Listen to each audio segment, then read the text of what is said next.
Hello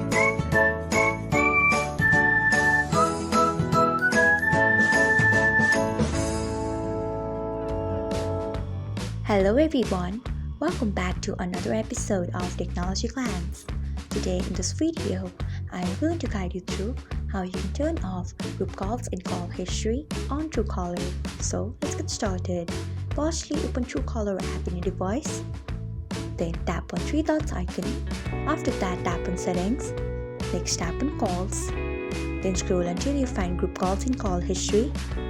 Then turn off it by tapping on it. So this is how you can turn off group calls in call history on Truecaller. Thanks for watching. If you found this guide helpful, we would love it if you hit the thumbs up button below.